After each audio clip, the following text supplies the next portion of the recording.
Mirë se erdhe. Mirë se ju gjeta. Shumë knaqësi me të prit në studio. Knaqësia është e ime. Faleminderit për kohën. E nisë mirë javën. Shumë mirë. Hajde ratojme. Me përditshmëri. Me përditshmëri. E nisë herat si nisë... Në orën 7. Në 7. Në 7 në punë apo në 7 zgjime? Jo, në faktikisht zgjimi është 5:30. 5:30. Pastaj... Ma muri mendja që nga duhet ora jetë nga këto. 6:30 deri në 7 një kafe e shpejt. Okej.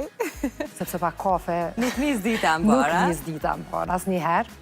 Edhe pastaj fillon puna. Me kë e pin kafen?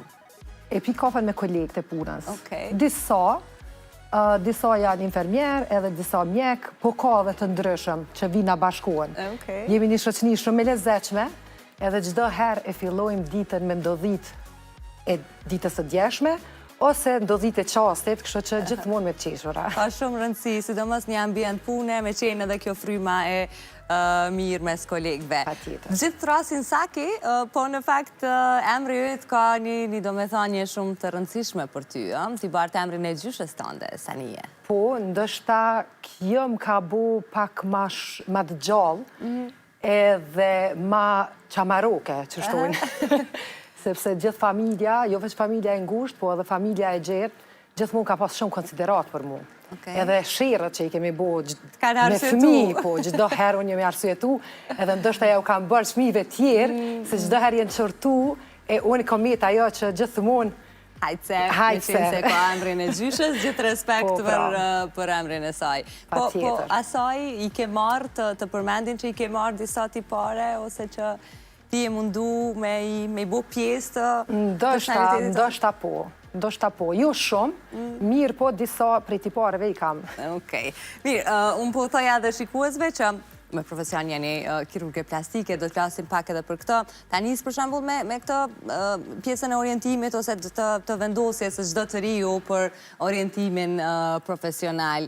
Nga ishte frymëzimi yt, ose ka qenë diçka rastësore, nga njëherë vinë edhe të imponuara këto çështja e studimeve, derisa e kupton që okej, këtu përkasun? Asnjëherë e imponuar, bile, prindi është mjek, edhe ai ka qenë inspirimi im për me marrën e mjekësinë.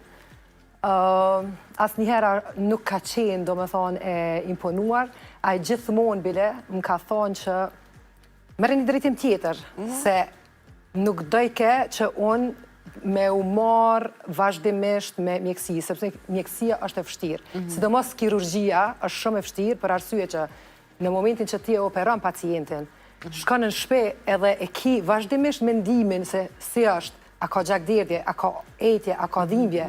Domethënë është një diçka që të preokupon vazhdimisht, edhe deshte, këtë preokupim do t'a kesh vazhdimisht me ty, deri në momentin që pacienti ka më u shëru. A të përcjell do njëherë ky termi i kësaj të kirurgjisë plastike që merret veç me të bukurën, pa i hy thellë dhe pa e kuptu thellë se çka në fakt, dhe çfarë game e gjerë tjetër është në kirurgjinë plastike? Ndoshta në fillim, për arsye se unë gjithmonë jam marrë edhe si fëmijë shumë e vogël, qka kom pa, kom dash me e bo, me realizu, faktikisht. Të paktën e kom provu, qka muj me bo, diri ku muj me arrit. Kështu që më kanë shku ashtu punë të dorës, për dore, i kam bo shumë mirë, faktikisht, edhe ka qenë diçka që kom mendu që munde me bo, me realizu. Edhe i kom përshtat. Mjekësia, edhe kirurgjia, edhe do me thonë arti, është bo bashkë, edhe kom arrit diri të kirurgjia plastike. Po ka qenë diçka që nuk e kam ditë, faktikisht, si e re, ti mendon që kirurgjia plastike mirët veç me estetik, mirë po tani, do me thonë prej momentit që kam fillu, fillimet ka qenë të vështira, mirë po tani asnjëherë nuk muj me dallu, do me thonë estetikën prej patologjisë. Të dyja janë ato një drejtim që mendoj që e kom bo zgjidhjen e duhur, sepse e du punën tam, e bëj me shumë ëndje. Edhe duket, për njërë se si flet duket la njeriu kur e do profesionin që ushtron. Dhe biles në këtë pjesën që ndoj është shumë njerëzore, gjithmonë e ke në mendje, edhe nëse përfundon orari punës, e ke mendjen tek pacienti, gjendja e tij, si është ai. Është pjesë e pandashme e secilit kirurg, jo vetëm e imja, po e secilit kirurg, është pjesë e pandashme kjo pjesa që do më thonë mirëqenja e pacientit edhe pas operacionit.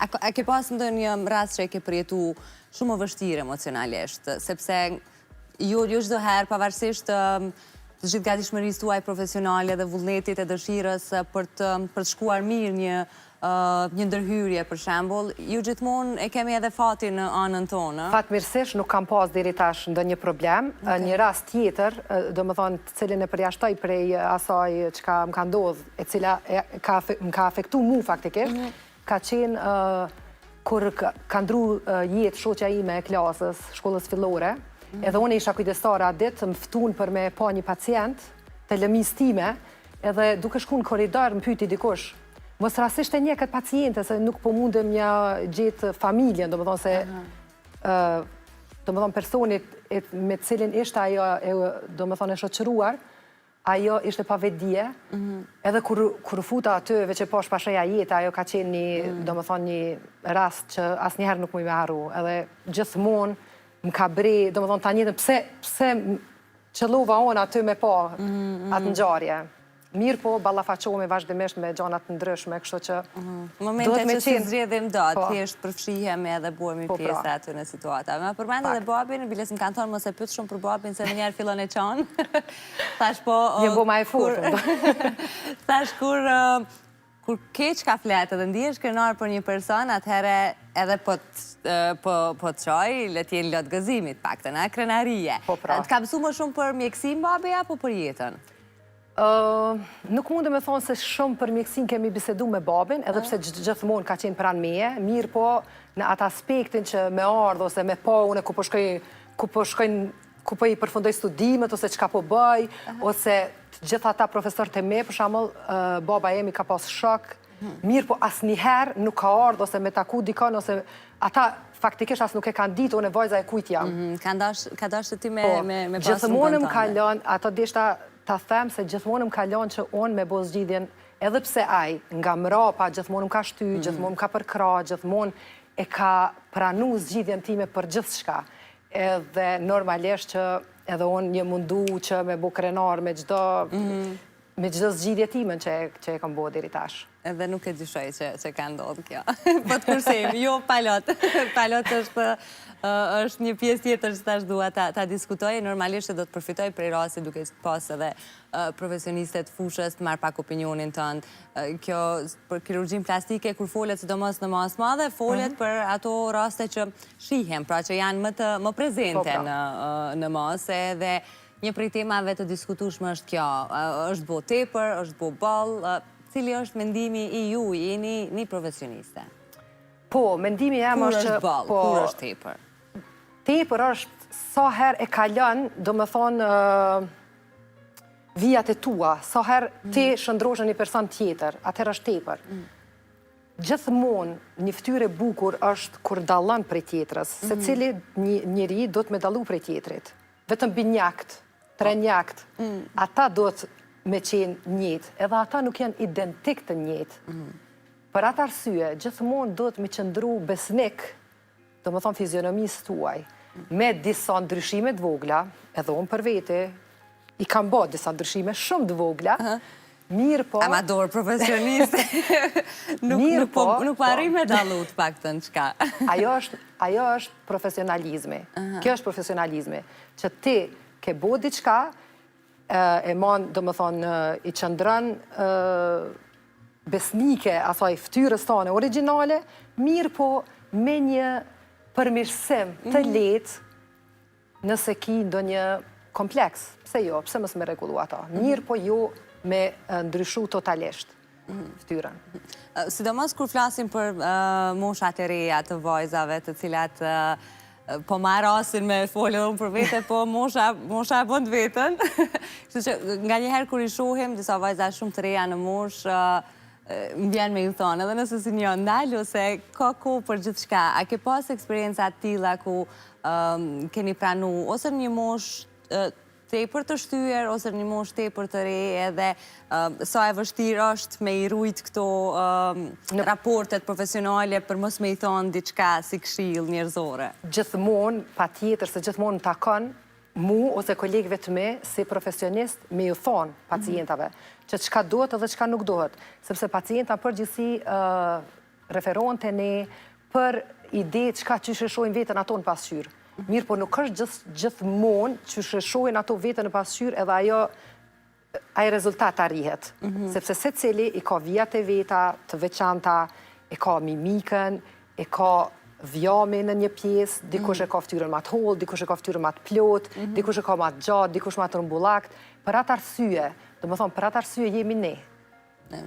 Mjaftueshëm trajnime, mjaftueshëm shkollë, mjaftueshëm përvojë kemi bo për me e ditë, për me dallu këto, edhe për atë arsye. Na i moshë specifike që ty të kalon pak në faj në kuptimin pse ka Jo, nuk asnjëherë nuk pranoj, edhe nëse vjen pacienti, nuk është gjithçka, domethënë ajo përfitimi financiar, domethënë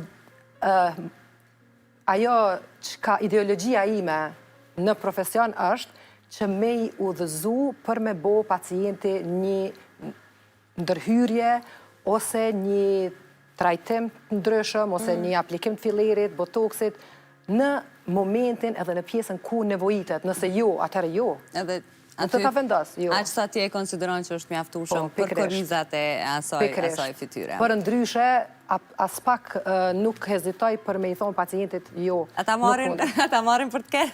Po, ndonjëherë, sepse sidomos moshat e reja, ato vinë me atë idenë edhe mendojnë që ashtu si mendojnë ato, si e kanë ideologji në kokën e tyne, realizohet ashtu. Mirë, po nuk është ashtu asnjëherë. Kështu që në realitet na dalin më ndryshe. Dohet pak ma tepër shumë kohë për me ja u shpjegu, mirë po në fund gjithmonë dalim të ajo çka i them edhe nuk kemi probleme. Më herën tek e që nga ato vajzat e vogla që edhe kur ka bu pak, kur ka qenë më e gjallë, më qamarokë si që përshkryt e ti, e kanë arsyetu të tjerët. Po ti ke ditë me qenë edhe ajo vajza që prej një moshë shumë të vogël, ke arrit me kuptu qka do të të punosh diqka e të qepësh disa fustane të vogla në kukulla për me i shit. Sa vjeç ke qenë?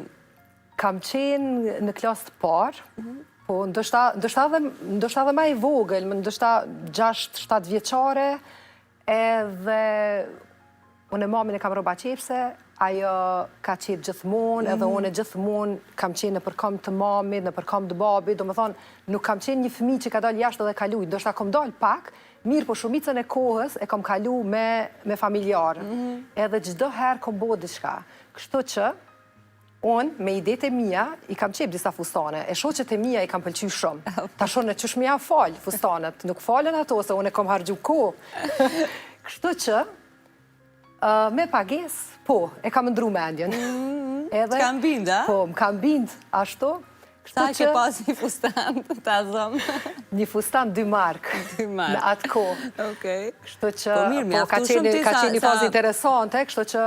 Sa me i ble vetës në i langë me diçka të vogël, mjaftu shumë për vete. Mire ke mendu ti edhe në atë mosh.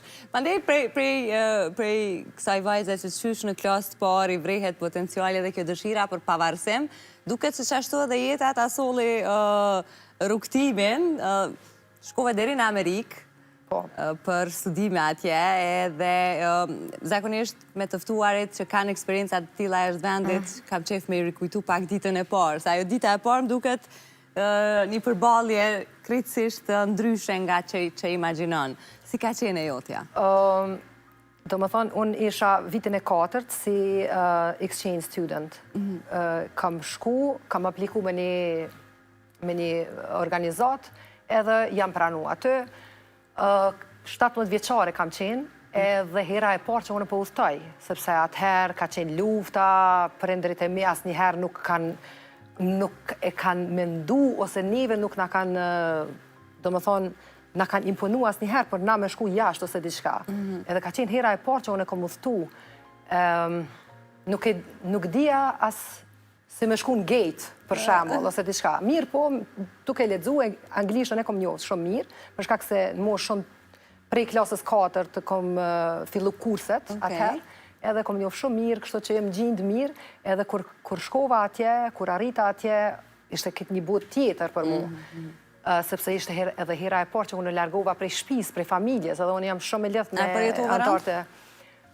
Apo në 17 vjeqare nuk din shumë me 17 vjeqare mendu. mirë, po për mu janë shumë të rëndësishme synimet. Do më thonë, unë qka kam marri, po.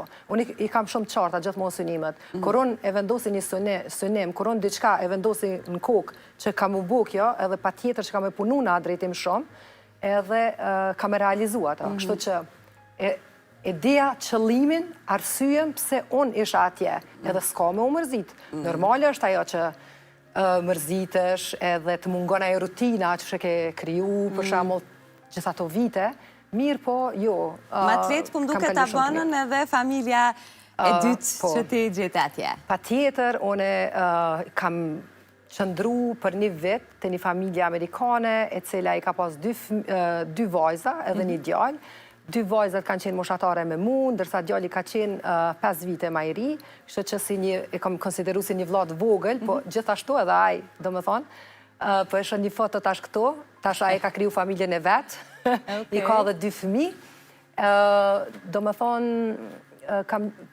kam kalu shumë mirë, më kanë konsideru si fëmijën e vetë, do më thonë, as një moment, une nuk jem di e tepërt aty, ose nuk jem di ndryshe, do më thonë, gjithkon jemi përfshi bashk, si vajzat, si djali, si unë, i kemi festu gjitha festat, se une kam shku atje në gusht, deri në qershor, kam qëndru atje, do më thonë, gjitha festat, përveç ditës 4 korrikut, ditës pavarësis, ato nuk kom arrit me festu atje.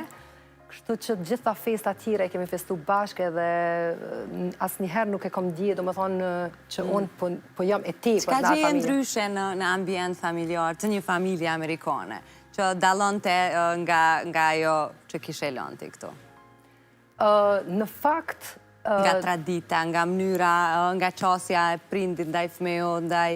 Thuaj se ka qenë njëjtë faktikisht, nga ajo që si jam eduku edhe rrit unë, thuaj se ka qenë njëjtë, edhe sidomos, familja ku kam qëndru unë, ka qenë, do më thonë, tash po flas për familjen amerikane, ka qenë agja, diku 500 metra ma larg me shtëpi, dhe gjyshi gjithashtu 300 metra ma larg me shtëpi, kështu që kemi qenë gjithë bashkë aty, edhe asnjë moment unë nuk jem di se unë jam e një familje tjetër.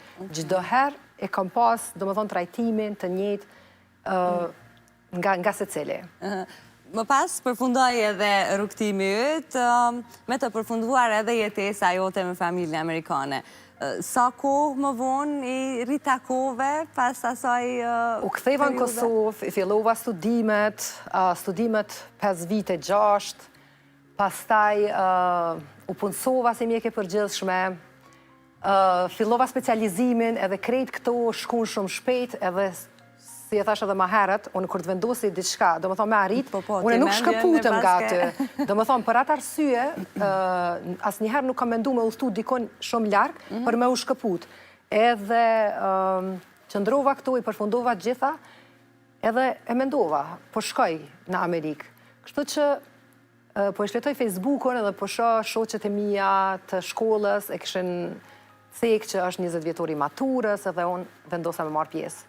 Kështu që ishte ajo, do më thonë një arsye tjetër që e vendosa në atë ku me shku, kështu që e ritakova familjen. Mirë po ishte ndjenja e njëjtë, sikur se vazhdimisht na kemi pas normalisht kontakt, edhe kjo ishte arsyeja mandej që qëndrova te ta, nuk mora hotel, nuk mora asgjë, do më thonë një ta ndjenjë. Si dikur, si në ato... Tamam si dikur.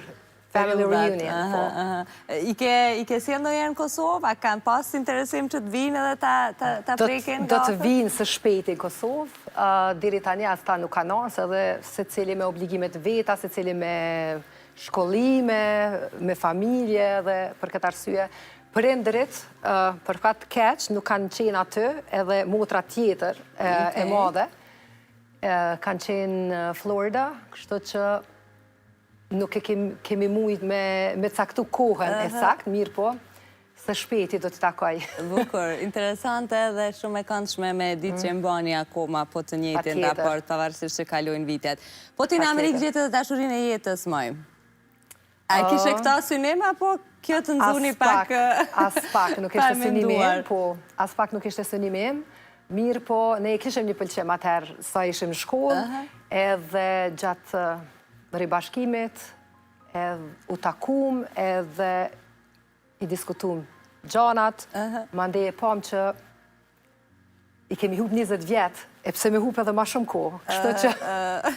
Qka ishte ajo që ty të tërhoqë, ose qka gjete tek partneri i fejuar i ëtë, që me i thanë vetës, okej, kjo është diçka që unë gjithë jetën e pas kam dëshiru prej një buri. Nuk është se unë kom kërku në i herë. Nuk e pas në ideale kështu në, okej? Nuk kom pas në i partner ideal, ose me pika të veçanta, se nuk besoj që as njeri, nëse të pyet dikush, mundesh me i thonë që unë e du kështu partnerin e gjatë, zeshkand, bukur, me lapse letër, këto kriteret. Pa tjetër, mirë po, nuk besoj që as njani prej neve e gjenë partnerin ideal që shë në mendje, edhe ajo është veç nëse do me vizatu, se për ndryshe kështu nuk mundesh. Iluzion, Kështu që po, kështu që respekti, edhe mirësia e ti, edhe gjitha këtu kanë qenë shumë të rëndësishme, edhe thjesht, nuk e di. është diçka e brendshme që po më duket këtë që e pyet nuk din me Nuk din me spjegu çka është ajo. Është diçka që ndjehet ma tepër. Ajo është amerikan. Po, është amerikan. Emrin si kishte? Edwin. Edwin, okej. Edwin Nathaniel Bailey McMillian. Okej. U konë shumë e vështirë, mi jam su emrin mas pari. A ishte e vështirë me i tregu familjes, sepse mund të ketë pas ndonjë mendje që tash nëse për një kohë sa ki shkoj në Amerikë, po u këthyje sërish, do shta këtë herë s'na kthehet. Jo, nuk ka pas asë një herë, unë thash gjithmonë, unë e kam qenë ajo e veçanta, e familjes edhe e shoqërisë ndoshta, se unë jam shumë natyrale, jam shumë modeste, jam pa komplekse, sepse për mu komplekset nuk ekzistojnë faktikisht. Jam gjithmonë kjo, edhe me pacienta, edhe me shoqëni, edhe kudo, nuk kam qka të fshej asgjë, edhe nuk fshefi në momentin që unë, do më thonë, e përjetoj një diçka, nuk ka rëndësi nëse e din dikush ose se din dikush. Do më thonë, gjithmonë jam kjo. Kështu që e din shumë mirë edhe prenderit edhe gjithë familja që qysh unë e funksionaj. E kam bo mendjen, ka përfundu ajo, mëse diskutoma. A ishte i sikletshëm takimi? I sikletshëm shumë normalisht, sepse unë e kam bo një mosh, edhe asë njëherë, do më thonë, nuk e kam taku asë kanë me familjen time, shto që normal që e sikletshëm edhe kam qenë ajo vajza ideale e prendve të me edhe pagabime edhe gjithdo sen, kështu që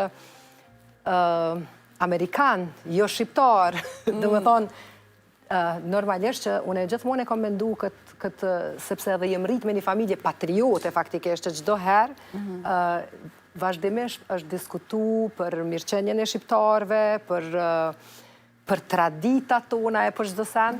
Mirë po, mirë. A i ka bo partnerin kjo ndo një moment me undi ju rehat me paragjykimet apo historit që mund të ketë dëgjuar që shqiptarët janë pak paragjykues? Jo, për kondrazi, isha në pushime në Shqipëri edhe pak Kosovën, shumë pak e shëtetëm, edhe ishte i mahnitur me krejt historinë edhe me gjithë gjë. Kështu që aje dike ma mirë historinë se unë, se kishte shfletu edhe kishte po. është përgadit mirë. është përgadit mirë. Kishe ti të njëjtën ndjenjë kur takove familjen e ti, apo dallonte nga? Ata janë shumë ma ndryshe, janë ma të hapun, janë ma, ndoshta unë edhe i kom njo faktikisht, se me motrën e të fejumit, faktikisht kemi lujt basket bashk, në shkollë, e kom pas shoqe, edhe... Këtë qenë një marë forma e familiarizume me... Po, pikërisht, kështu që nuk ka qenë shumë. Ajo është atje në Amerikë, ndërsa Saki Kosovën se la? Jo, a i vije këto, zhvendosët jetanë në Kosovë, unë e Kosovën nuk e la. Nëse e kisha lonë Kosovën, e kisha lonë në atë periudhë, dhe më thonë, kër isha e re, sepse kam fitu full scholarship, kom mujt me i bo studimet atje, dhe me vazhdu matutje, mirë po, Kosova është Kosovë. A qenë i vështirë kjo diskutimi me ju të dyve me bo këtë kompromis? Absolut jo. Jo? Jo. Nuk është diskutu? Kjo është ndoshta edhe njëra prej arsyeve që do më thonë e ka po shumë të lehtë edhe shumë të thjeshtë që unë me u lidh me to faktikisht. Sepse ai ka qenë i gatshëm që me përcjell kudo, për shkak se profesioni im është pak më interesant sipas ti, po për edhe më i vështirë edhe normalisht e kërkon më shumë përkushtim, edhe nuk mundem unë me u zhvendos prej një vendi në një vend. Ndërsa profesioni ti mundet ai edhe me punu online edhe mu gjinë që shdo... E ka më fleksibel si profesion. Deri në momenti kur do të zhvendoset, lidhja në distancë, shpesh herë thonë që... Nuk do t'alëm shumë gjatë. Nuk do t'alëm shumë gjatë, po për ka ca është... Nuk është problem, jo, as pak. Okej, bukur.